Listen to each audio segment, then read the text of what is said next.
Hello. Tighten your seatbelt. You may not need to move during this session. I can assure you that by the time Professor Mike Muller steps here, takes this microphone, you would not likely move.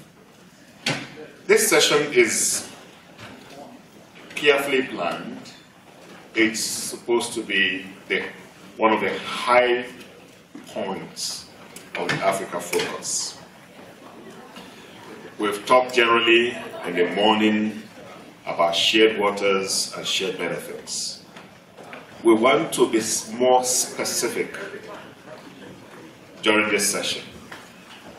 This session on cooperation and hydrodiplomacy, successful approaches to optimize transboundary water management, convened by the Africa Water Facility, an initiative of the African Ministers' Council on Water, ably housed at the African Development Bank.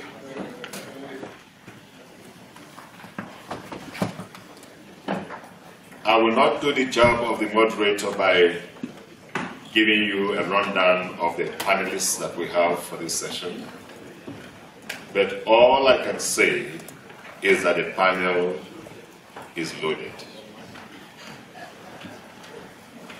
And I'd advise you to, again, find some form of seatbelt, get ready. As I introduce Professor Mike Muller, a commissioner in South Africa's first National Planning Commission, and visiting adjunct professor at the Wits University Graduate School, chair of the World Economic Forum Agenda Council on Water Security. As a Director General, then in the Department of Water Affairs, South Africa, from 1997 to 2005, Mike led the development and implementation of new policies, legislation, and programs in water resources and services, as well as the country's participation in the ongoing Lesotho Highlands Water Project and other high-profile negotiations. It is with this very rich experience and background that Mike best suits the role he will be playing today to moderate this session on cooperation and transboundary diplomacy, successful approaches to optimize transboundary water management. Let's put our hands together for Professor Mike Muller.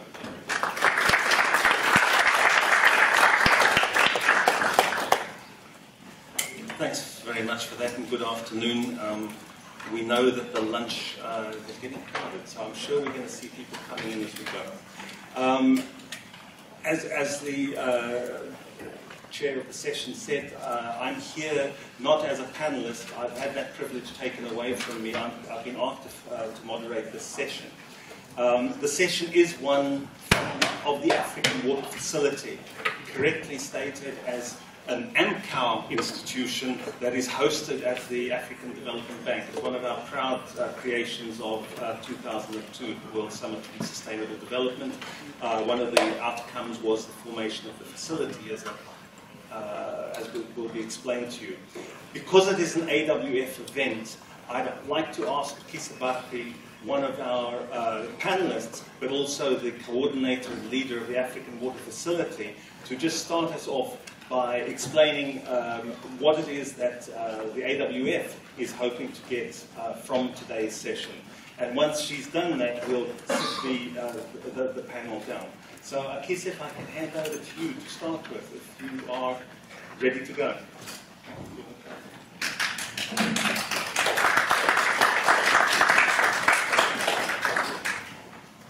Thank you, Mike. And first of all, allow me to welcome you today. As Mike said, this session is organized by the African Water Facility and is part of the Africa Focus Day. I would like to start by saying that sustainable development and utilization of the shared water resources present an opportunity for regional integration. sustainable socio-economic development, poverty alleviation, and protection of the vital ecosystems. And it's a great vehicle for achieving the MDGs and the Africa Water Vision. The outstanding challenge, however, in developing these water resources in Africa lies in establishing the appropriate infrastructure, water facilities, institutional platforms and frameworks for greater cooperation and sustainable basin utilization among the riparian countries. The African Water Facility is a key regional instrument for fostering transboundary cooperation. Being an initiative of AMCAO, the facility has linkages at national, regional and continental level and works closely with regional organizations and international partners.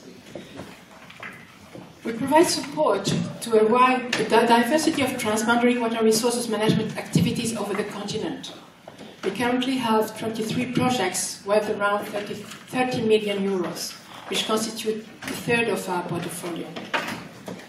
Most specifically, we support transboundary cooperation through regional and river basin organization in areas of water governance and institutional development, information and knowledge development, monitoring and investment project preparation.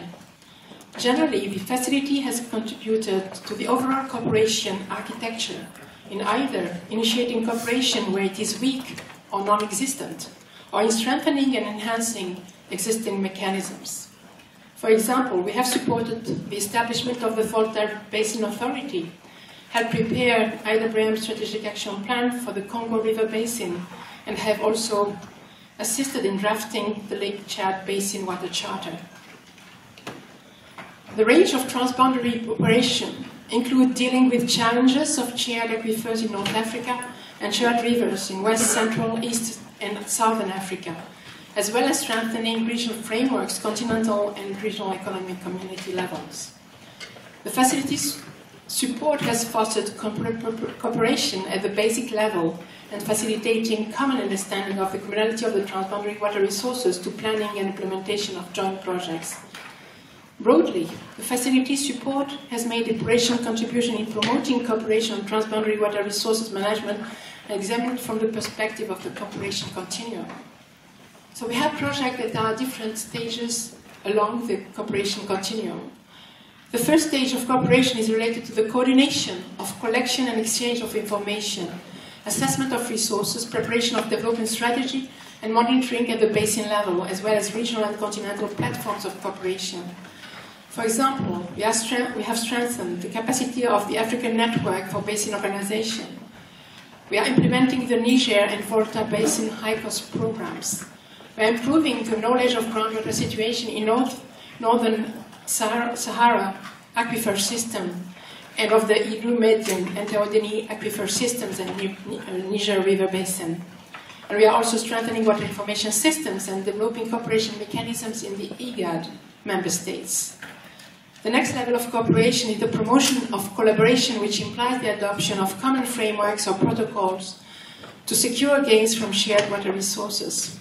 At this level, the facility has been supporting the adoption of common IWM-based plans for water conservation and development and common regulatory frameworks and institutional setup leading to water resources development and management.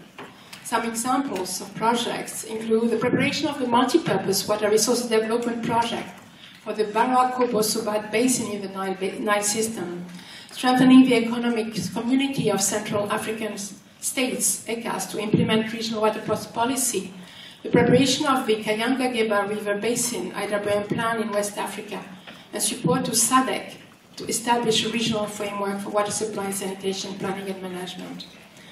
And at the third level, kind of joint action that we are supporting that can enhance cooperation resulting in joint action for multiple purpose project design and implementation, institutional capacity building and the development of legal frameworks. So these operations make important contribution for the realization of benefits to the cooperation of countries, organizations and other stakeholders. And some examples of these projects include the preparation of the Transboundary Water Resources Infrastructure Development Study and the African Union's Programme for Infrastructure Development, PIDA, the preparation of the Lake Victoria Basin Water and Sanitation Project, the preparation of the Songwe River Basin Development Programme shared between Malawi and Tanzania, the preparation of the Shires and Basin Waterways project. So these are examples of joint action supported by the AWF.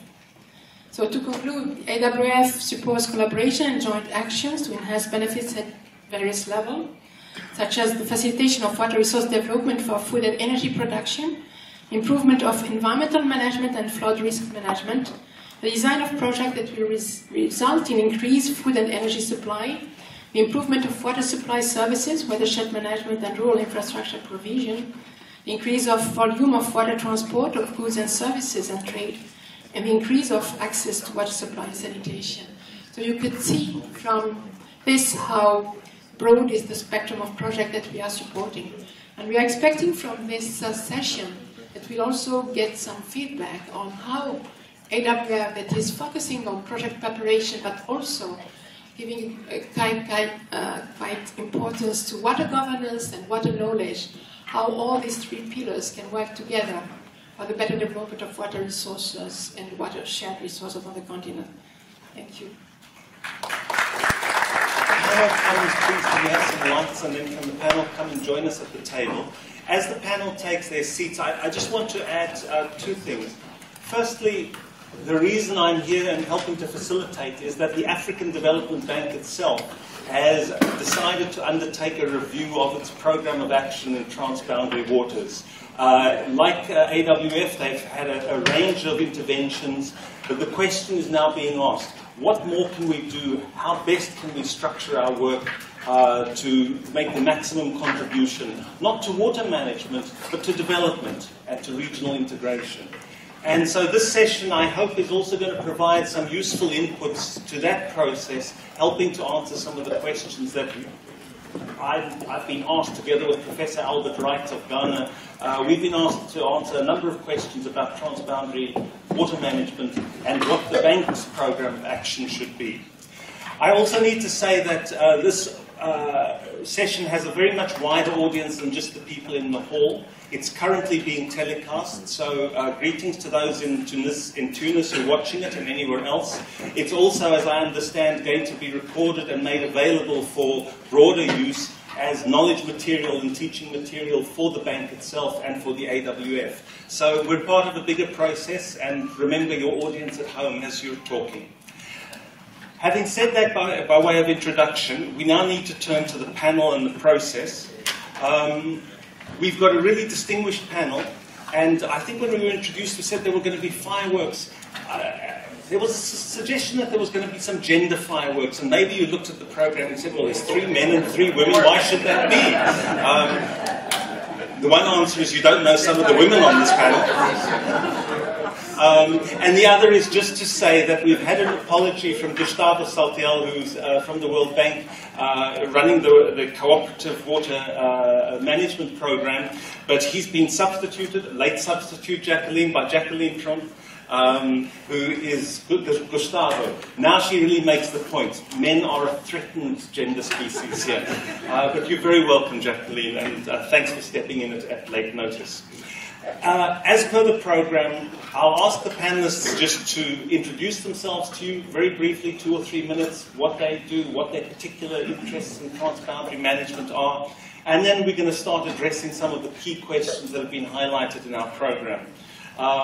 We'll discuss a little bit within the panel, but then it's going to be over to you. We want to hear some of your comments and questions about the key challenges that face Africa in the very many diverse transboundary water situations that we have. River basins, groundwater, shared aquifers. What are the challenges that we face? What are the actions that have been taken that have worked?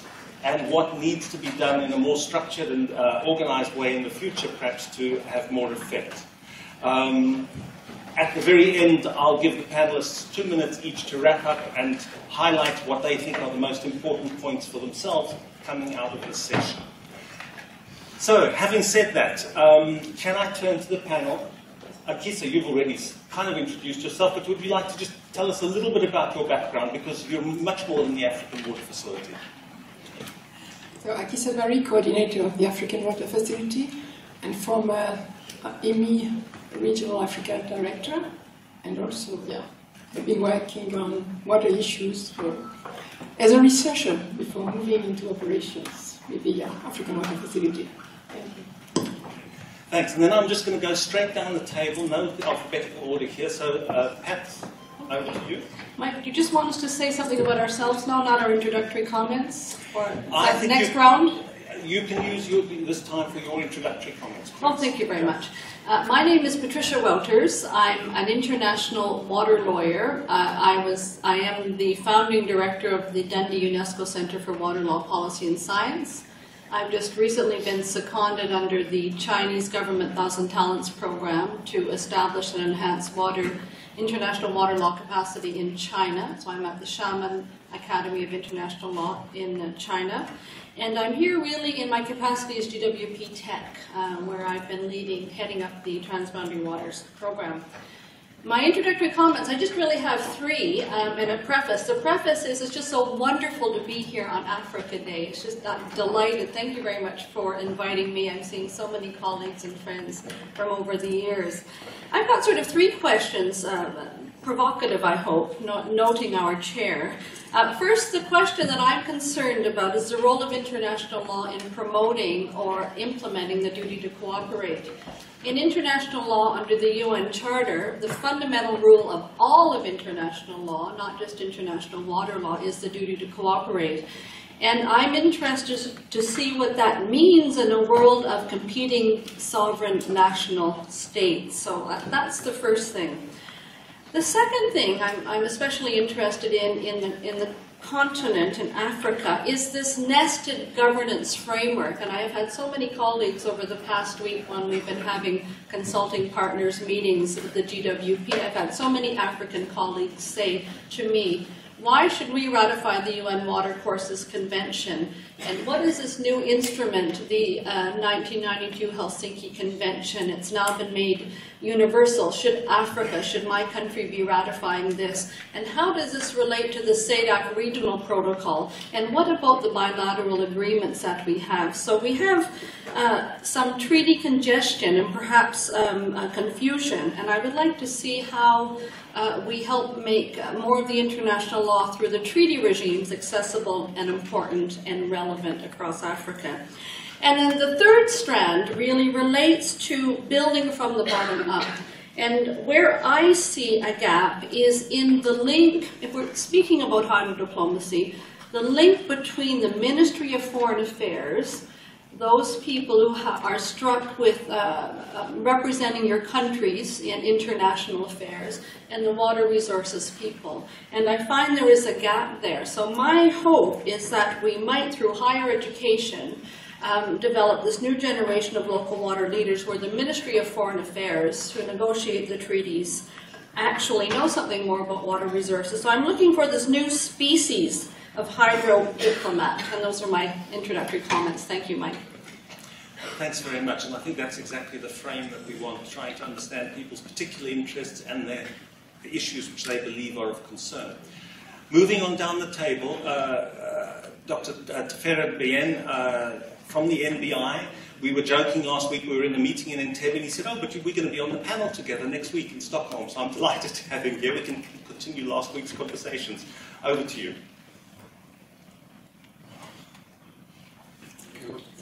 Well, thank you very much. My name is Tefera Bien. I'm the Executive Director of the Nile Basin Initiative. I have been in the Nile cooperation process for quite some time. In fact, since late 2000, in a different capacity, of course. I've been the Executive Director since September 2012. Let me take this opportunity to say a few words about the Nile and the Nile Basin Initiative that I am heading right now. The Nile is one of the great rivers of the world, as many of you might know already. It has supported great civilizations for millennia. The river is shared by 11 African countries. Compared to other river basins in Africa, the Nile Basin has relatively less water, with most of the river flow being generated from less than 1/3 of the river basin area. Up until 1999, the Nile countries never had an all-inclusive cooperation platform. There were, of course, many attempts to bring the Riparian together. However, they were all had limited scope and mandate, and also had limited membership. It was only in 1999 that the all-inclusive Nile Basin Initiative was launched. The NBI is guided by a shared vision that focuses on sustainable development of the shared Nile water resources through cooperation. The Nile Council of Ministers is the highest decision-making body for the NBI, assisted by the Nile Technical Advisory Committee. NBI has 3 core functions, namely facilitating cooperation, water resource management, and water resource development. The initiative has 3 centers to discharge the mandates along these 3 core functions. NBI, in short, stands for cooperation and promotes joint and collaborative water resource management and development. I will stop here. Thank you. Thanks very much. And I think it's important to have somebody from the Nile because, as I was saying outside, in many cases, we take the Nile as a template of a shared river in Africa. Yet we need to remember that the Nile is probably the only shared river in Africa where 100% of the water is used. Many of our other shared river situations, our challenges, the Executive Director of the African Development Bank, Nom Kabaruka, says, the challenge in many places is that we don't use the water we have in shared rivers. So we must use the template of the Nile, but also remember that most of Africa's shared rivers, if anything, are underutilized rather than overutilized. I'm going to carry on interjecting as moderator simply to highlight some of these points. I hope I don't abuse my position. Can I then turn to Anna Kashkal? I was very confused. I thought she was based in Lisbon, but then I saw she was from Siwi. Anna, just tell us, where do you live and what do you do? Okay, I live in 19F of an airplane, constantly traveling to all these nice African river basins, so if that answers your question. So you have started already with a provocation about the Nile, so it's almost like, do we have to respond to this, or should I just introduce myself? Do your introduction, okay. We'll get to the Nile. I just want to whet your appetite and the audiences. Okay. Anna Kashkal, I know all the members of the panel, exactly, including Gustavo, and most of the people in the room, but in any case, so I'm a political scientist that have been working in particular in Nile issues. Did my PhD starting already like 10 years ago on the hydropolitics. I think this is a word that goes together very well with the title of this session, which is hydrodiplomacy. And since 4 years ago, I've joined Siwi. I'm part now of the transboundary unit. I was part of the capacity building as well. I think I don't have to introduce Siwi because it's the organizer of this event. So you all know what we do in a way or another. It's a think tank that's, including other things, look at transboundary issues and works not only on research, but in particular in what we call advisory service. And most of the people that we work with, it's river basin organizations in Africa, which is what brings me here, but as well in the Middle East, Asia, and Latin America. So, and recently I had the opportunity in the last 2 years of starting to work outside of the Nile Basin, and which is very interesting because people working in the Nile tend to see the world in a different way, right? And then we arrive to Botswana, to Namibia, to Mozambique, and say, oh, there's different ways of doing things in complicated or complex river basins anyway. So I think my idea here and to the panel is not just on Nile issues, but as well Southern Africa, experiencing the Southern African clusters. Thank you. Thanks very much for that, and thanks for locating the very different complexes that we face as we try and address the challenges of transboundary water management.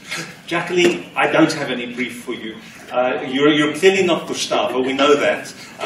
But could you just give us an introduction, and if Sure. you can, to talk a little bit about the Cooperation in International Waters for Africa partnership, because I think that is particularly relevant. Sure, no problem. So I'm Jackie Trant. I'm new to many of you, as I'm new to the World Bank. I just joined the World Bank in April, coming from the U.S. State Department, so I'm bringing the political economy experience with me, but my background is as an engineer, so I'm hoping to bring some of the technical with the political, and working on the Cooperation in International Waters in Africa program at the World Bank. So it's a multi-donor trust fund focused specifically on unlocking the potential for growth through facilitation of cooperative water resources management and cooperative water resources development.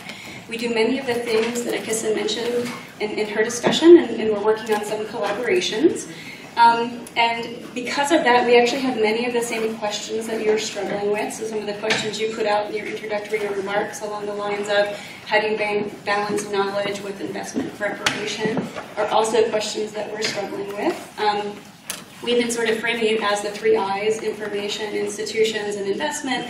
How do you balance those 3? What's the appropriate approach? If you focus too much on the investments, you may end up making poor investment choices, whereas if you focus too much on institution building or the agreement side of things, you may lose the interest of all your stakeholders other than the people on the panel. And so those are the kinds of things that we've been struggling with as well, and I'm also hoping for a good discussion on. There are a couple of other good questions that I think would be nice to sort of talk about.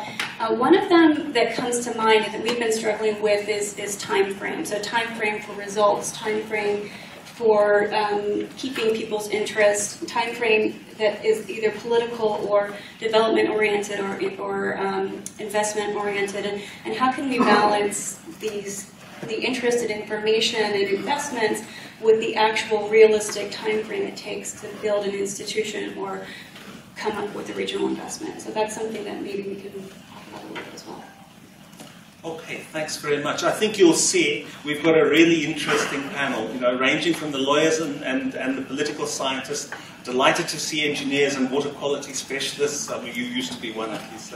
Hydropower engineers as well.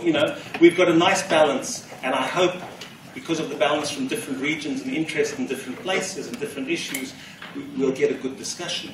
Now, I was given a set of questions that we should put to the panel as a challenge. And I'm going to do that, but I'm going to also ask, and I want to ask the audience, are they the right questions to be asking? And let me give you the first question that was put and see whether we feel comfortable with it. This is a question which says, what is the problem of achieving greater progress in transboundary water resource management? Is it that there's no political will? Is it that there's no ownership at national level of the cooperation process? Because that's what we have been quite often led to believe. And because I've worked at national government level as well as at regional level, I'm sometimes tempted to say we're always complaining about political will. And the worst thing that ever happens is when the ministers and heads of state say, well, tell us what we should do. Tell us what the problem is and what we need to do. Because when we get that political will, we quite often find we don't have the answers. So I want to put to the panel, is there really, in the very many different transboundary basins in Africa, a problem of political will to cooperate? Or are the challenges just something different? And we're assuming that the challenge is setting up transboundary arrangements. But maybe the challenge is they don't know how much water is in the river in the first place, nor who's using it. And the issues are quite different to what we believe as external experts are the problems.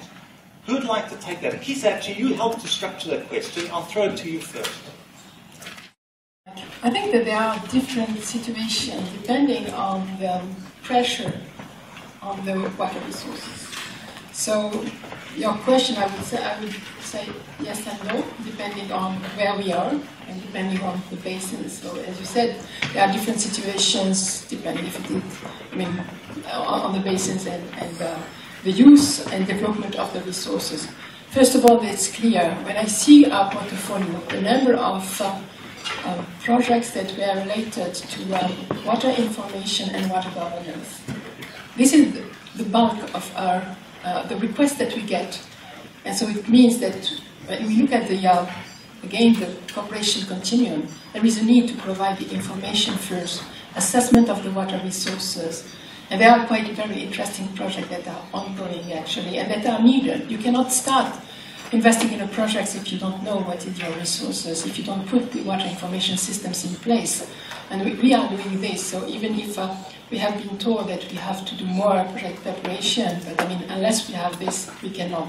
So I think that depending on the place, as you said, the Nile is a little bit different from other situations, but I would say that we need to have this information. And then the political will, I would say, when we are moving along the cooperation continuum and looking for joint action, then this is where we need champions that will lead this kind of projects, because we have, like, around the Lake Victoria, we have the problem of water quality. Different countries needed to use the water for drinking purposes. And a good example is the OMVS in the Senegal River, where you have joint institution, joint management of infrastructure.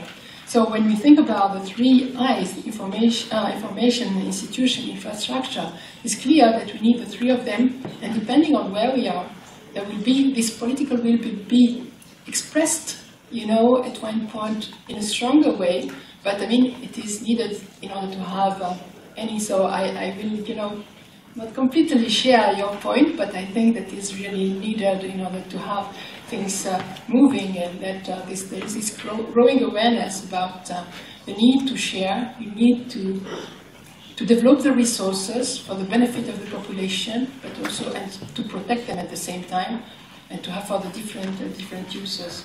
But this is what I will say. I used to manage the south side of the Zambezi River in Mozambique. We used to manage it for water supply and agriculture.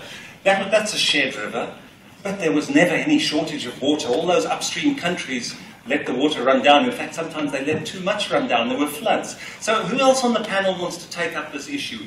Is there actually a demand for cooperation and political will for cooperation? Or is there a problem that politicians can't actually see the specific benefits in their case of cooperating? And if there's no particular benefits that they can see, they're not going to engage. So again, who wants to take that? Anna? I think basically there is perhaps a missing word here. First of all, we know that water is political in a way or another. If it's a very complex river as an organization, or maybe one just shared by two countries, tends to be political. And who is in charge of taking decisions concerning, in particular, transboundary waters? But I think most of the politicians are risk avoiders.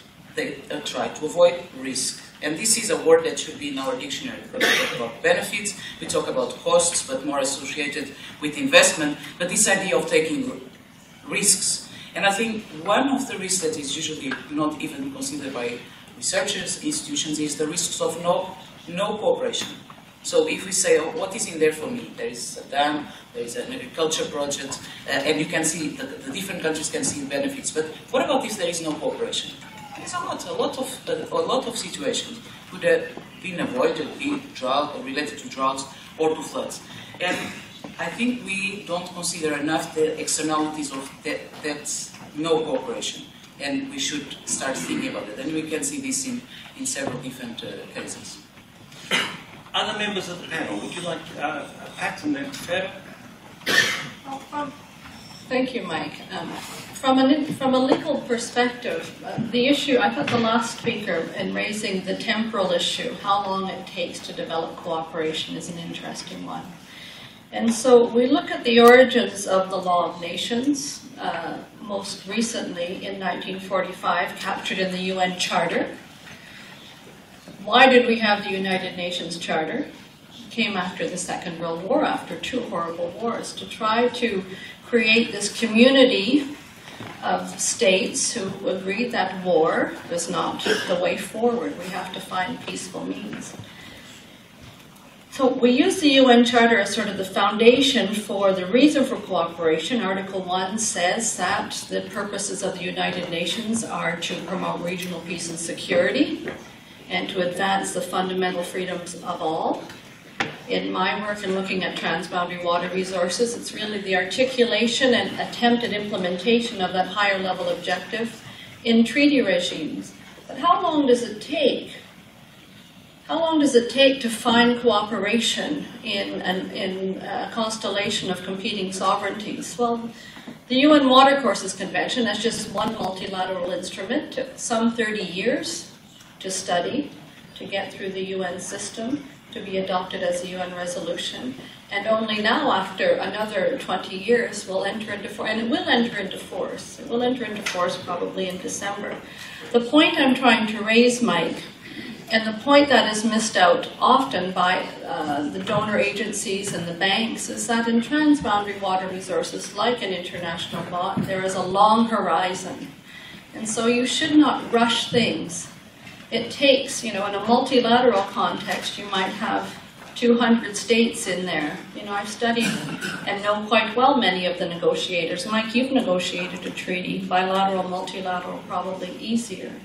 But in a multilateral context, in transboundary water resources, which are connected to everything, it's connected to everything. And you have to think of the diplomats and the international lawyers, the ones in foreign affairs, negotiating this. They're not all water people. It's not only about water, it's about state sovereignty.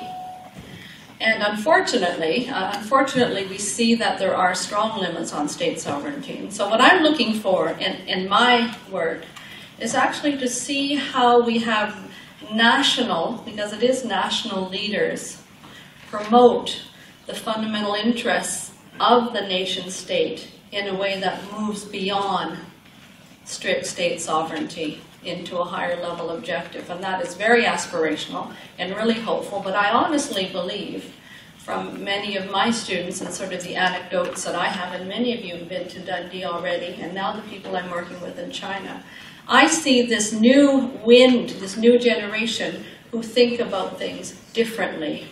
And so I hope the barriers to state sovereignty, which I think are the barriers to water cooperation, will soon be transcended. So water law really important, state sovereignty ever an issue, long horizon, and I'm hopeful despite all of that for the future. And may I just say that Africa as a continent is leading the ratification of the UN Watercourses Convention and also has been one of the most actively engaged continents in the progression of international law, certainly in treaty regimes. So I think well done you.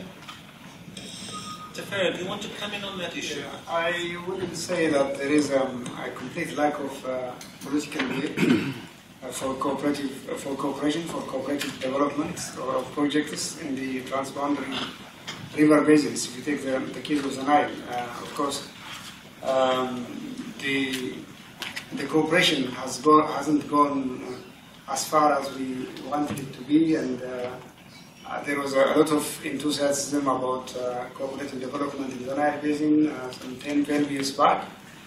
And we all know that cooperative development has obvious advantages and huge benefits for the riparian countries. And yet we don't see projects being developed. So this, could be taken as a kind of indication of a lack of political commitment. It's true that these projects have not been developed. Well, there could be reasons for that. Maybe lack of information, maybe perception, not facts dictating views. Maybe cooperation viewed as a zero-sum game. There is this common view that upstream development has adverse impacts to downstream. So even though that studies commissioned together, like in the Nile Basin initiative, like in both basins, Eastern Nile and Nile region, confirmed that cooperative development has huge advantages for riparian countries, huge benefits. The development has not yet taken off the ground. So for this, maybe lack of information could be one reason. Maybe, as I said, perception dictating views rather than facts. Again, maybe lack of, again, I wouldn't say that there's lack of understanding of opportunities for cooperative development, but as Anna pointed out, maybe a complete kind of understanding by all decision makers at all levels of the cost of not cooperation. As Anna said in the beginning, there was a provocation that the Nile water has 100% utilized. Well, it is true that it has reached its safe yield. If a member state can develop, a project, the hydrologic regime could be changed if no cooperative development because of this situation. So, but again, there is a strong need, a demand for development because of the pressure of population, economic growth, and development cannot be stopped. But then, is there a complete understanding of the risk of no cooperation by all decision makers at all levels? This could be one reason. And maybe there could also be a fear of uncertainty of the future. This may lead to lack of willingness to take decisions to avoid political risks, as Anna mentioned earlier. So I would say probably there is a need to do, there is no sufficient trust, so there is a need to do a lot, particularly to have shared values in cooperative development and management of the shared resources. And another reason also complexities of political decision-making processes in the sovereign riparian states. Many factors, many players, many perspectives to be seen before taking decisions. So this could have really slowed down the cooperative development, though they are beneficial for riparian countries. Thanks, and you have very specific circumstances, so it's interesting that maybe it's not political will in those cases, but it is a political risk aversion and concern about uncertainty that's constraining cooperation in the Nile. Jackie, do you want to add something to this and perhaps think about areas where there isn't so much contest, where there isn't so much risk, where the question is more, there appear to be regional opportunities for cooperation in relatively underdeveloped basins, but they still don't happen. Have you got some examples of that? Sure. Well, the comment that I wanted to add was just following up on Farah's remarks, is that what we've seen is that it's often political will of whom? Who are we talking about? You typically see pretty good political will for the water ministries to work on water projects. It's usually not an issue. It's more of getting the energy ministries or the agricultural ministries to think about a water-related project. Well, I don't work on water. I work on agriculture. It's not my problem. And so then the question that we have tried to ask ourselves is, okay, if the political will problem is not the water people, who do we need to provide the right information sources for? And then we're trying to think outside that box, and that's bringing together your information question with your political will question. One of the main tools that we've been using, and we've seen in a couple of the different basins that SEAL works in, has worked quite well to raise political will, is doing a multi-sector investment opportunity analysis. So sounds very complex, but basically you look beyond the water sector at the energy sector and the agriculture sector and see where are your investments going to pay off the most.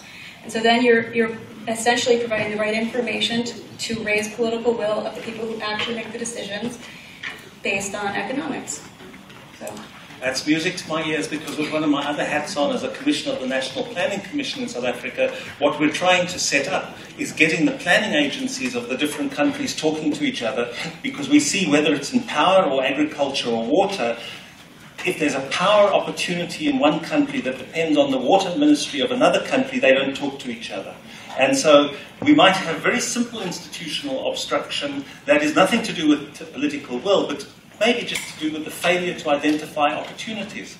Pat, I'm going to just try and move us on to the next question, which I'm sure will give you an opportunity to come in. No, you want to come in? You said I was going to have fireworks, right? Mike and I know each other and love each other. But on that, I've looked at some of the banks, you know, what did you call it? Yeah, these things. And then everyone agrees. Those are multi-sector investment opportunity studies, right? Okay, not just those things. But on the ZAMCOM, if there's no legal agreement, you can't go ahead. So all of the opportunities in the world, unless you have them framed in a legal agreement, are kept immobilized, in fact. So I get back to the legal agreements and then the layers of legal agreements that you require to sort of cement and provide a framework for going ahead. So there is that barrier. But Mike, you and I have talked about that before. You see, this is where I disagree with, you know, this is as an engineer speaking to a lawyer. Pat, but you know, when I was an engineer and I had a country on one side of the river and myself on the other side, and we wanted to build a dam jointly, we went ahead and built it. Yes, indeed, there were some agreements that were in place, but the lack of an agreement that specified we cannot, it didn't say we can build a dam, but it didn't say we cannot. And sometimes there is a question whether there are obstacles in basin, in transboundary basins, whether there are obstacles if everyone is not part. But let me tell the audience a secret.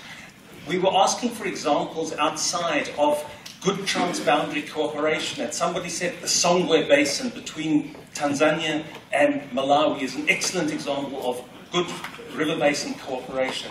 And I said, oh, really? Does ZAMCOM agree to that? Because, of course, the Songwe River is a tributary of Lake Malawi, which is a tributary of the Shire, which is a tributary of the Zambezi.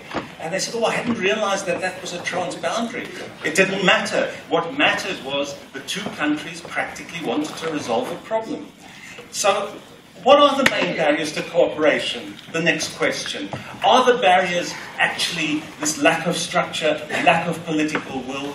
Or is it a lack of knowledge of the opportunities? Or is there really an institutional barrier to cooperating once the opportunities have been identified?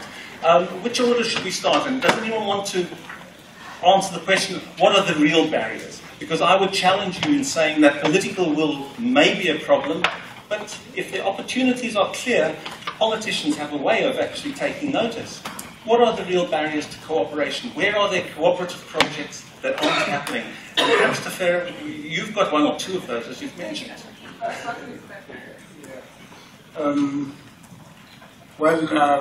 Again, I have to talk about the Nile, the case of the Nile. In the case of the Nile, as I said, there was a lot of talk about cooperative development, there was a lot of enthusiasm, there was a lot of expectation, particularly of the upstream countries, to see projects on the ground. And yet that was not happening. In fact, it's rather going to the other direction for some reason. And I would say one of these reasons, maybe Professor would say that agreements would facilitate cooperation.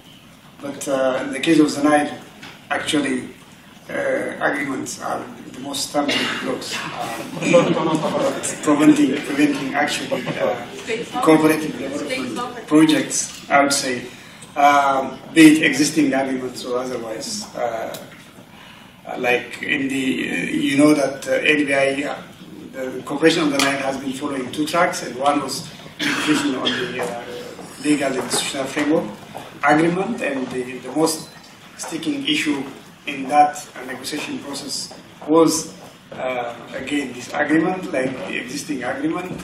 Some parties say that existing agreement shall be null and void to the extent of the inconsistency of the present framework agreement. The others say, no, there is no prejudice to the existing agreement. So both parties are drawing their red lines there, and it is actually a stumbling block and for the negotiation. And now again, the spillover to the cooperative development is being very much felt actually.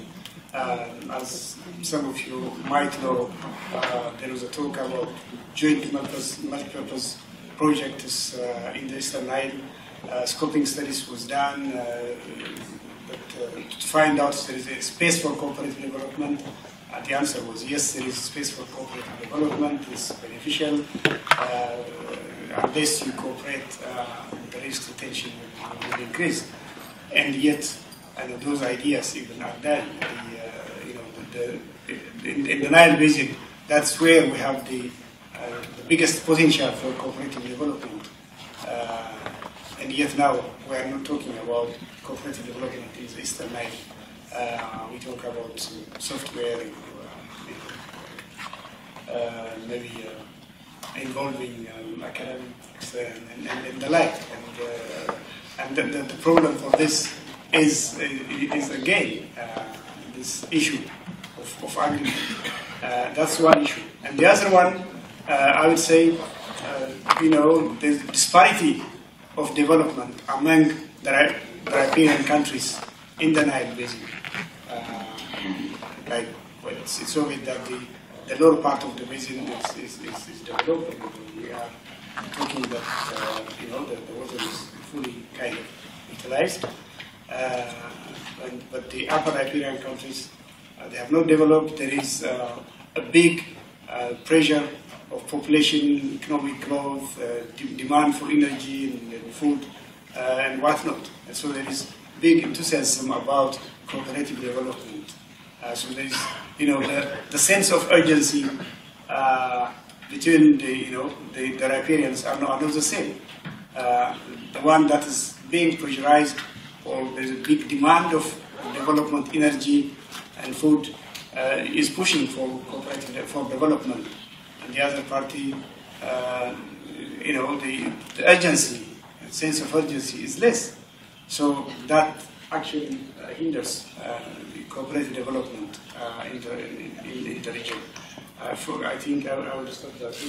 The major, say, obstacles for cooperative development. Thanks very much. And I think Africa owes a debt of gratitude to the Nile countries, because in a sense you're creating the challenge for us, and what we want to avoid is getting to a situation where you've got such full utilization that any country making an agreement is probably going to suffer prejudice, or feels it will suffer prejudice.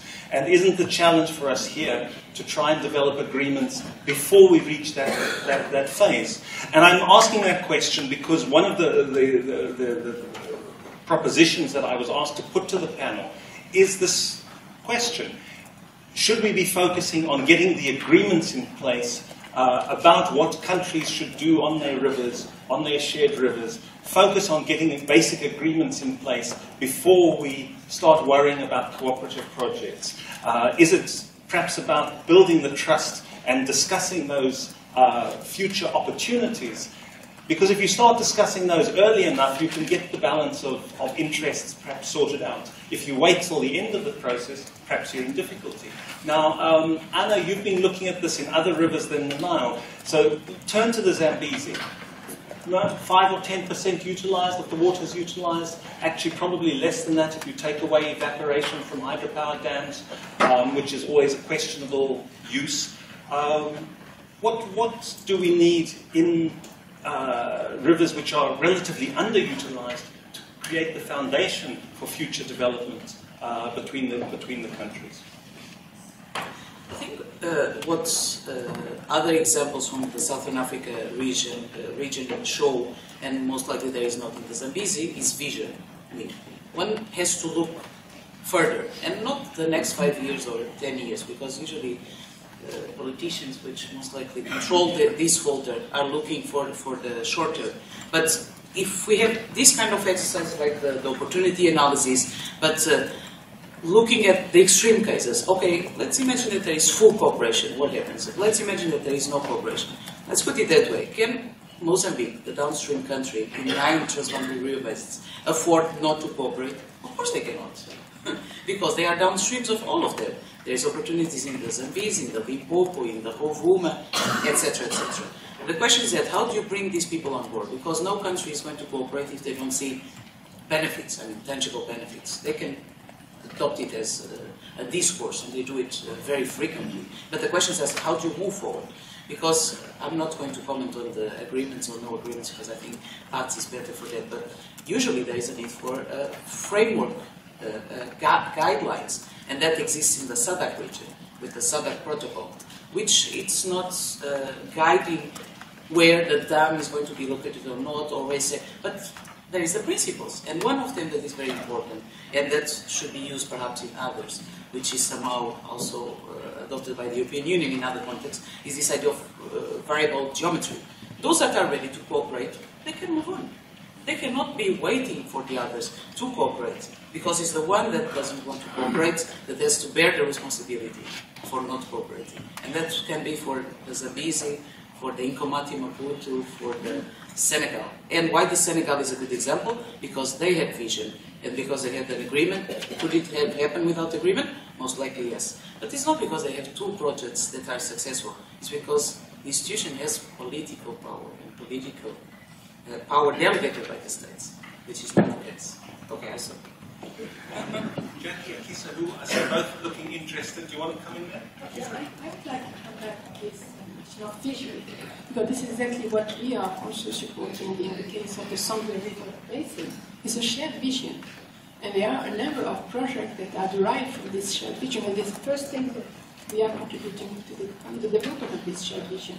And there are, as I said, a number of projects going from hydropower to irrigation to water supply to ecotourism to change aspects, all because of this shared vision. So I think it's very important that we have this, and that people have, a common understanding of the benefits that will come out of this. So I agree with Pat that, to have a shared agreement is very important, but through these projects we can contribute, because cooperation is a long-term process. It's also a cost. It is an expensive process. We should not forget the needs, also the means, that we have to put this in place. So through the project that we are supporting, I think that we are moving along the way of reaching this kind of agreements. Sure, I can wrap it up here. I would say that this is a really good question, and one that we've been talking a lot about within the CEWA program as well.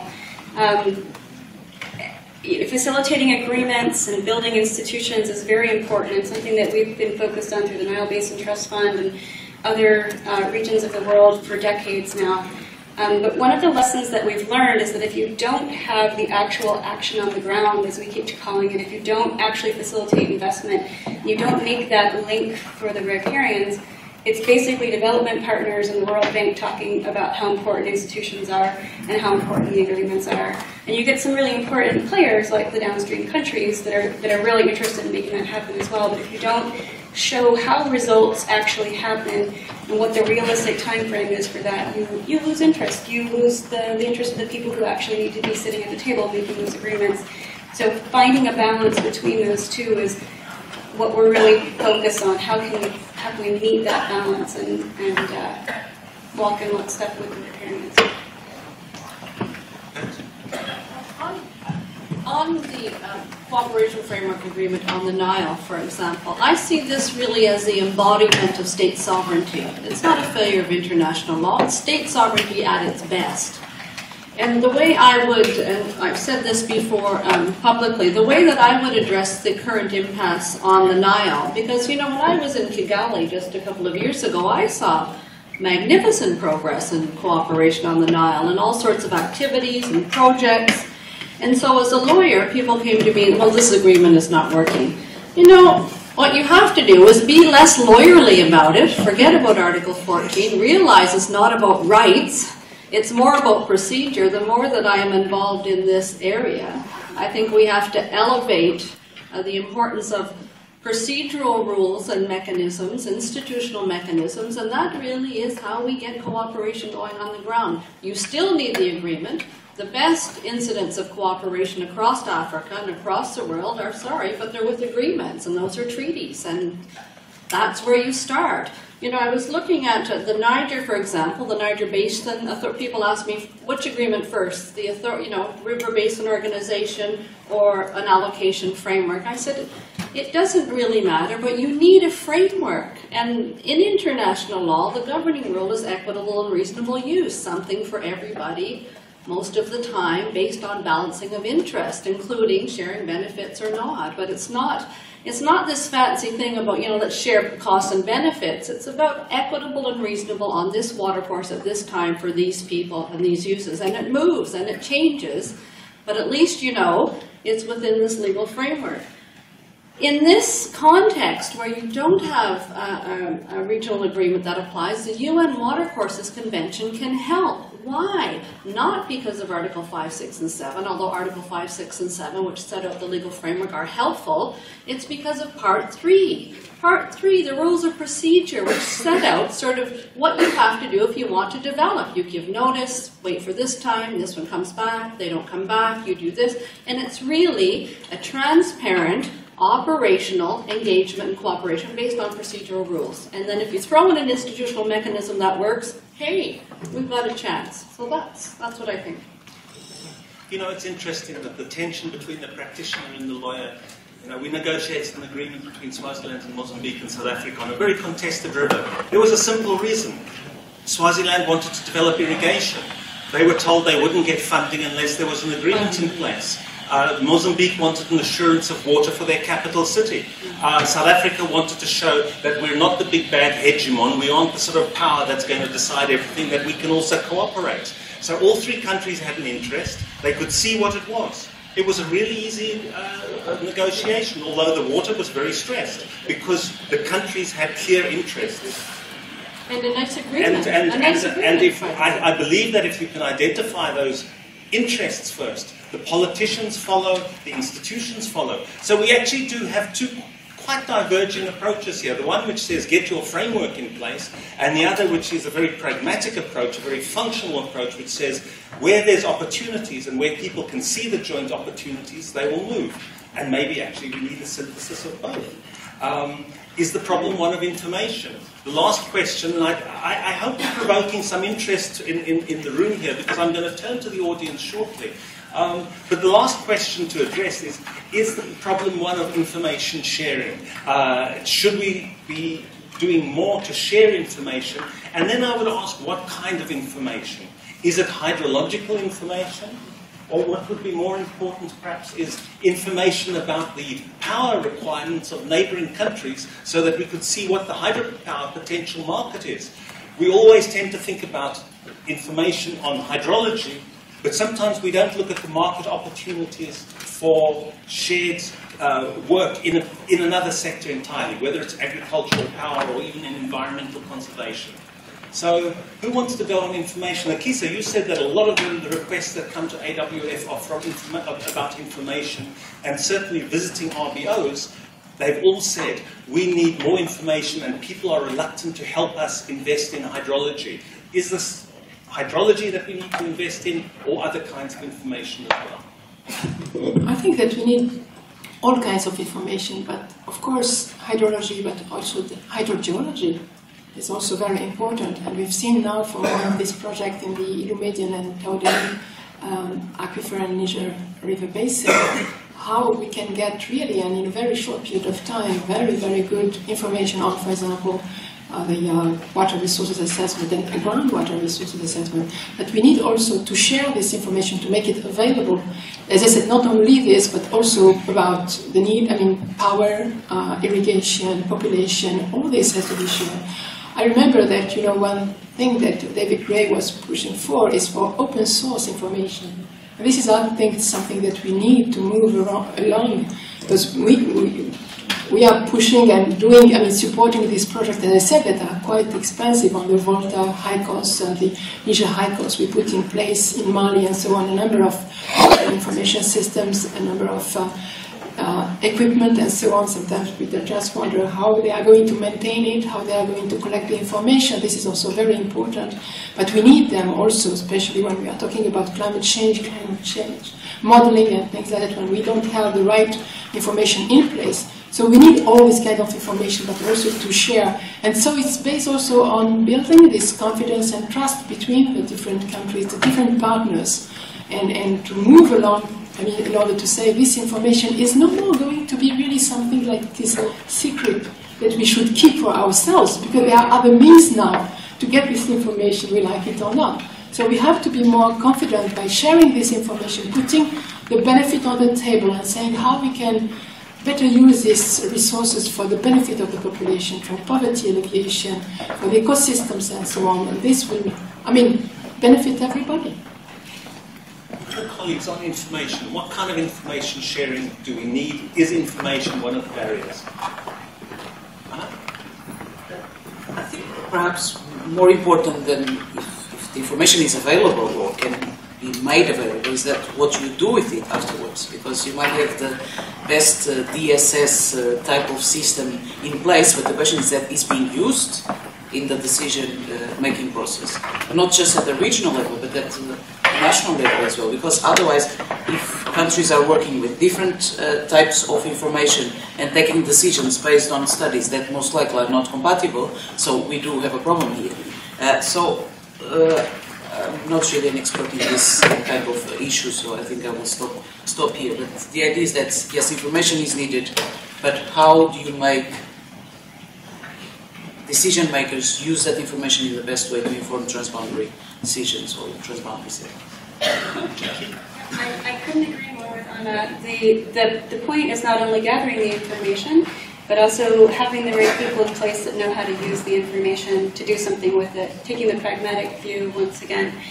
And I would say we should be talking not just about hydrology and hydrogeology and all the important sciencey things, but let's also talk about generally economic benefits of cooperation. Getting that kind of information out there is critically important, and making sure that a wide variety of stakeholders actually have access to the information as well, so that the constituencies that will be supporting the decisions that will hopefully be coming out of all this information gathering know why they should be supporting it, and it's not just based on long-standing prejudices or sort of feelings, that they can actually get the right kinds of information to the right people beyond the governments. So we're coming down as we conclude, before we turn to the audience, quite important points about information requires capacity to use that. That capacity is at national level, but not just in governments. The capacity has got to be throughout the society, and it's got to cover social and economic dimensions, and not just the sort of hard water issues that we, as practitioners, like to talk about. Anyone else from the panel want to come in on this before I turn, and let's get some questions from the audience and see what they're worried about.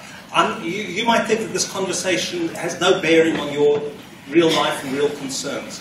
And I think that's one of our challenges. Quite often we have a discourse about these very specialized subjects, and the group of us all have one idea about what's important, and we discover that the other people have got completely different ideas. I was in one of the neighbouring countries to South Africa the other day talking about a river basin organisation, saying, well, what does your minister think about this? And my colleague said, my minister says that he doesn't understand why they're wasting so much time on the big transboundary river organisation. There's a little local tributary which is highly contested between the farmers on both sides, and where they need a river basin organisation is on that little tributary, that he's not interested in the other stuff. Why did he say that? He has a constituency when he goes home that tells him they're tired of watching the farmers on the other side pumping water while they don't pump water. You know, those kind of questions are very revealing for us, and those comments are very revealing. So I think there's some roving microphones. You've been very patient as an audience and listened to us as experts talking for an hour. I see a hand up over there. Well, you judge where the hands are, but I see one over here as well. Very briefly, please, your name, where you come from, and what the question is you'd like to raise.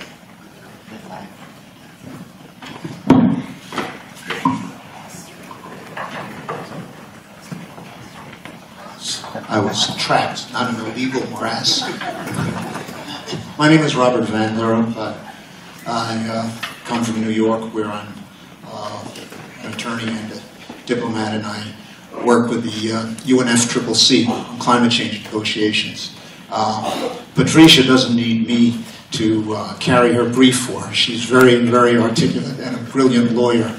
But I must agree with her wholeheartedly that we have to look at the long-term picture here, particularly in Africa. And it is very important that we have regional cooperation, as you, Mr. Moderator, outlined. But governments can change, and cooperation between governments can end suddenly. That's why it's very important to have legal agreements with respect to sharing of these transboundary water resources. I think it would be a fatal mistake not to institutionalize these things in formal legal agreements. I'm going to be very naughty and turn it back on you. We just had the Senegalese minister who was going to be here this morning but was recalled because cabinet was reshuffled. What do you say to the minister who says, I need to show quick results to my president because the agreement is a long-term thing? What do you offer the minister in the short term to keep his job long enough to sign the agreement? The object is not to keep a minister in a job. The object is to do what's in the best long-term interests of the country. Thanks very much for that. There's a minister seated next to me. Let's hear from this minister. Please pass the microphone over, and if you want to pass, sir, you can pass. Well, I'll just, I'm in agreement with Robert in this connection. By the way, brokering an agreement doesn't preclude the stakeholders to move on regarding achieving a number of, agreed programs, agreed activities. So definitely he's right, and it's up to the stakeholders to ensure that that they not lag feet in terms of realizations. I thank you. Thanks. And maybe we need to be on twin tracks. Always with the long term, but trying to make things happen in the short term, please. Okay, thank you. My name is Lindu Rusenga. I'm from South Africa, and I participate in the commissions that we share river basins with our partner countries. Well, hydrodiplomacy for me is about national interest. And in this national interest, it's very important to have the rules of engagement. And the agreements for us have been very key in defining how we go forward. And as South Africa and in the region, we've drawn our strength from the revised protocol, which has assisted us in formulating the agreements that we have, like in LIMCOM, in ORASECOM, and even the Tripartite Technical Committee, and the other bilateral ones. And they've been very useful. And what is critical is very important that also, as we go along, we need to look at the economic side of things and the human dimension side of things. As governments, we've made those agreements, and we've got very competent experts and engineers like Mike, who define how many kilos and the hydrology that goes into those rivers. But what is key is just the rules of engagement, and the rest we've always sorted it out. But without that framework, it's always difficult for us to engage. And also, what is key also in these shared river basins is the joint planning, joint, everything joint, whatever joint you can come up with. Even coming up with issues like studies on deciding whether country X should draw water. A good example is the one that we've come up with from ORASECOM, where Botswana has requested to gain access from the Redisinku through the Lesotho Highlands Water Project. They also came up with an agreement just to do the joint studies, and this will take, you see, so it's very, very critical to have the rules of engagement in defining your national interest, because it's all about national interest. However it comes, it depends on how we as member states have evolved over time to come and negotiate and even fight at technical level, even though the politicians have given us direction. But at the end of the day, what is fulfilling is that whatever fights come out in the negotiation of that instrument it's an instrument that guides us to a vision that brings clarity and the solution to what to a river basin that we are sharing. But let's look at the social dimension side of things, where we look at how these communities that are sharing the river that passes through their backyard benefit from all of that. I think that is, we need to take it further than that. Thank you very much. Okay, thanks. Can you pass it forward, and then let's get it. Where's the microphone on this side? Can you? Right, please. Thank you. Okay. No, quickly, while you're standing, please go ahead. My name is Emmanuel Adam. I'm from Nigeria, the Federal Ministry of Water Resources, and I'm in charge of dams. Now, we've been having problems with water flow in the country. Incidentally, I will not buy into the Nile model, because if you look at Nile, the country that receives the last water from Nile is not as resourceful in terms of rainfall as the richer areas. The reverse is the case in Nigeria, where the last to receive the water from the Nile, and we have the high rainfall downstream. Now, to some extent, some countries might, if you have this kind of rainfall, you might be constrained to contribute to the development of the river basin if nothing adverse happens to you in terms of water supply. But if the water coming from upstream becomes so much and you cannot control it within your region, then you are drafted into going into agreement on how to manage the system. It happened to us last year when there was a lot of water from one of the tributaries, Benue, from Cameroon, and Nigeria was flooded for about 3 months. It was very serious. We now had to go out with Cameroonians to discuss this. Now, we shared information, both hydrological, other information that is required. We also shared the ability for us to use the resources for the two countries' benefit. Hydropower, irrigation, navigation to dredge the river. Now, this is a case that we must consider very seriously. Now, if we hadn't had this problem, probably we might be of the false opinion that we're secure because we have enough water downstream. So right now, the Cameroonians and Nigerians are going into a bilateral relationship to do this. Though we have an MBA that is very far from us. The MBA has 9 countries, but if these 2 countries can solve this problem, because this river is shared by just these 2 countries, we believe that that can assist the MBA in the long run in drafting any charter at all. If the 2 countries can collaborate and solve the problem that is unique to them, so that we don't wait for my sister join to this, join to that, join. So we can solve that one. If we're encouraged to do this within a region, I think it will be good. But right now, we're in that process and it is moving on very fast. Thank you for standing up with the view of the Minister. It's always helpful to have the parties who have to deal with the sharp end talking.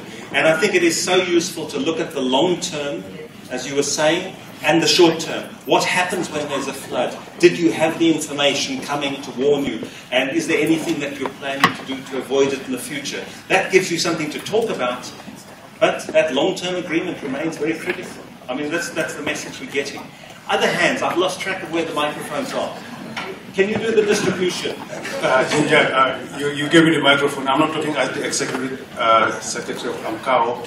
I'm talking as the participant with interest also. Happened to be also one time a minister who chaired a basin. I want to go with the other word that it's not necessary that everything has to have a legal agreement for it to go to work. You know, it may be colleague from New York said that governments change. We have known, we are living in Africa, governments change so often. But the certain principle that certain governments agree on that basin continues. Legal instrument will help it with entrenchment. But the 2 countries, you know, they are the principles of sharing the same thing and understanding. The Deputy Minister of South Africa this morning gave us an example of a small tributary of between South Africa and I think, that the 2 villages said that there is benefit there. They said, look here, let's work together and reap the benefits of here. They did not wait for the Orasocom or whatever to do it. And the Nile has said it sometimes brought some obstacle, like the legal instruments. Our dear lawyer did not elaborate because you have different types of agreement. You did not tell us about the soft laws. You know, you can have a protocol. You can have a non-binding instrument, principles, and the hard law. So all of these are available. But once the two countries or the basin share a common vision and see their benefit, they can work together and wait for those things, the legal instrument that we know from our experience takes a lot of years. Look at the water course since 1920. It still has not been ratified. We are still struggling for some countries. But still, countries are cooperating. So I think the theme, cooperation, is based on common interest, and the political will, what the political will is there, it can happen, and then the law can entrench it. Thanks. Thank you. Microphone is where? Okay. Here, you see, this is an interesting kind of example. I have a very simple question. He grabs the microphone, he has the resource, he speaks. My name is Teun Bastemeyer. I'm working with the Water Integrity Network in Berlin. I'm sitting here in a learning mode. I'm not a specialist in this area. It strikes me the long-term element of Africa, which is one of increased urbanization, particularly in certain areas near coast or near big rivers, increased development of larger scale agriculture, which is coming up, tremendous developments also in mining, for example, in certain river basins. Coming from a country, the Netherlands originally, where water quality is so important when it comes to the Rhine River in particular, or the Schelde River, having seen places where companies or cities got rid of their wastewater just before the frontier because then it was not a problem with their own laws. I wonder simply, is there water quality issues as well in the long term, and where in Africa? Because it did not come up at all in these deliberations. So my question is a question. Thank you very much for a straightforward question. I'm throwing it straight to the panel while the microphone goes to the man behind you. Panel, anyone want to respond on water quality? Just wait a second. Does the panel want to have any response on water quality and transboundary? Akisa? We had a good example with the lake basin, Lake Victoria Lake Victoria Basin, where it was a water quality. So very often, because of the discharge of untreated wastewater or mining, it is an issue, and there are also projects that are set up in order to address them. Okay, quality is an issue, and certainly some agreements address it more than others. Please. Yes, I think mine is to persuade the participants not to really miss words when they need to take action. Recently, I think under the AMCO umbrella, we were given a study tour, a very good one in Germany. And then we were trying to look at the way they came up with the agreements.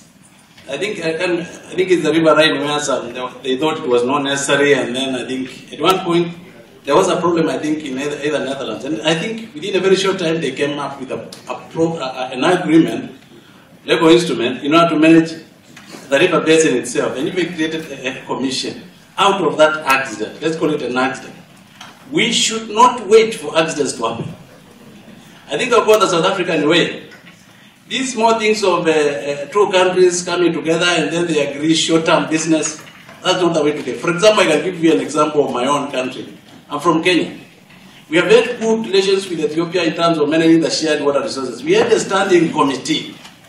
But then, at one point, it sort of became non-functional.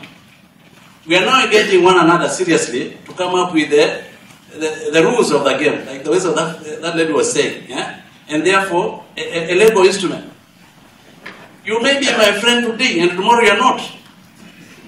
So why waste time?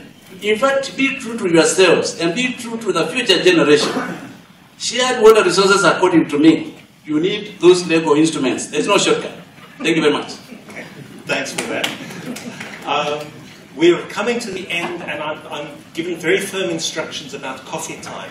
So a couple more questions, or I don't see very many questions or comments, and then I'm going to turn to the panel and say, you've had a very wide variety of inputs. I want to have your 1-minute summary of where you stand, how you respond to this discussion we've just had. Please. Thank you, Mark. I'm Penalamere from SADC. There's a lot has been said for SADC as examples. I just want to make additional information to say that, yes, I agree with Professor Patricia. You really need to be patient with processes of negotiating agreements and coming into force. But, however, we have subsequently, in the Zambezi, now got all the countries except one. And the major one, which had been behind, has now acceded to the protocol, to the agreement, Zambia. So we are really moving forward, and we are actually strengthening the secretariat and getting the institutions in place. So yes, patience. This started in the early 90s. We are here now, and then we are having some success. What has been the main thing there was, despite the lack of agreement, countries as early as 1987 already agreed to work together to an extent through the ZAC plan process and other activities, and therefore it's a two-stream thing that we have to apply that sometimes can make you successful. Thank you. Thanks. He already has the microphone, so over to you, sir, and then you're going to be the last. So please go for it quickly while you have the chance. Please. Thank you. My name is Ahmed Hayaddin. I'm chairing the Nile Water Sector, the Ministry of Water Resources of Egypt. I have a question to Professor Patricia. I'm a technician, but I just want to learn about the legal issues.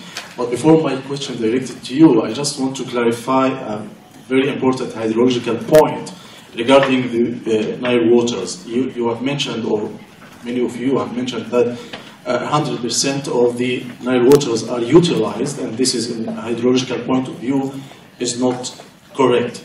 If you'd like to talk about the water in the certain basin, you have to talk about the blue water, the green water, the gray water, and all colors of water. I'm not going to go in depth.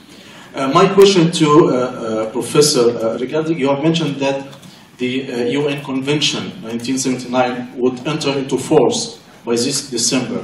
What would be the case for a signatory country which has or which is engaged in other agreements in its basin or its area? This is one question. The second is, I remember in this UN Convention that there was an article regarding the not to cause significant harm to other countries. So, what would be the measures of the word significant? How can you measure the significance here? Thank you. And Patricia, you have 30 seconds to answer those two questions here, and then you continue the discussion outside. Okay? Please, just give a quick response now, and then continue outside, and then we'll take the last question. Quick answer. UN Watercourses Convention under Article 3 and 4 takes care of existing agreements, and basically the convention requires the parties to try to harmonize past agreements with existing, but it doesn't invalidate or veto past agreements, so they still live on. Except to the extent that they are fundamentally incompatible. So existing agreements are fine. Significant harm. The governing rule of the UN Watercourses Convention is equitable and reasonable use. Some harm is permissible.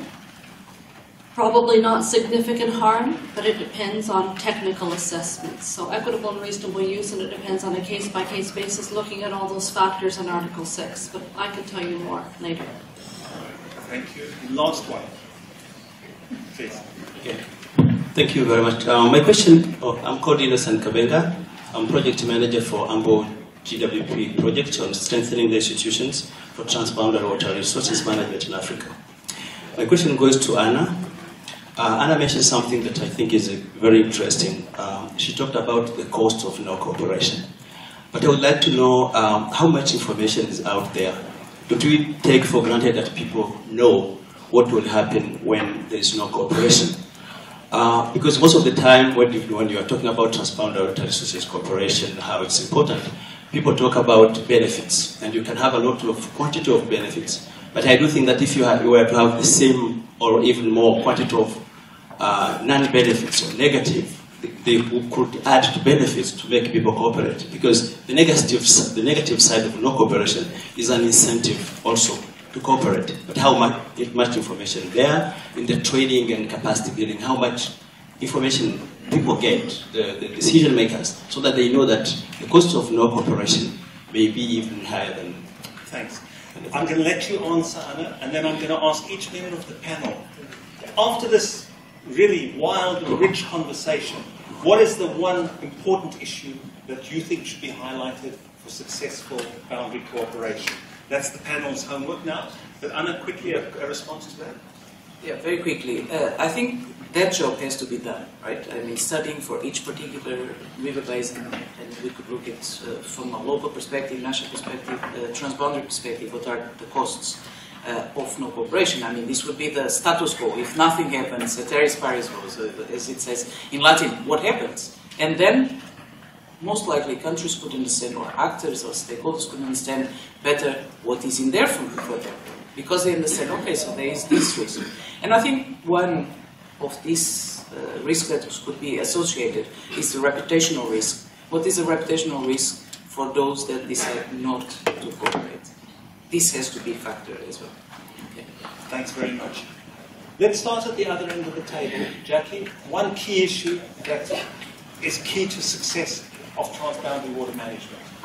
What would you put on the table? Sure. So I'm going to be very brief. I've just got a couple words. I don't know. I'm not going to put your mold in one issue. I'll just say balance and patience. Thank you. I think that is the kind of approach we're looking for. Beyond that, make cooperation attractive. Fair. I'd say actually cooperation.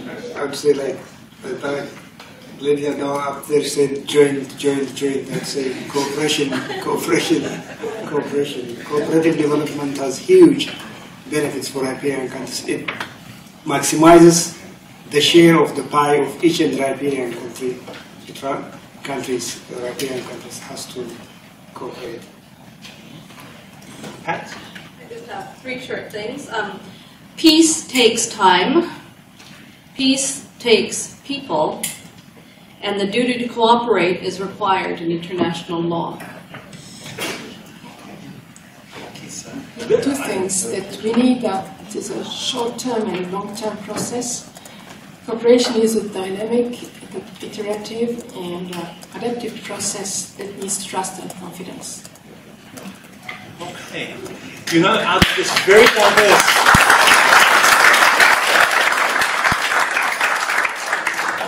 It was a very diverse panel, a really diverse set of perspectives, dealing with very, very different contexts, ranging from the Nile to the Songwe and a couple of other small ones. And what we see is there are some key words coming out. And I believe we need to try and structure the kind of wisdom that came from this session.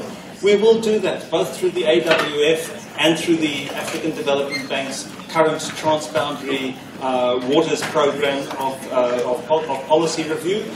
And I hope you're all going to benefit. But thanks very much for staying in and for engaging and for giving comments and not just asking questions. So thanks to the audience as well to the panel.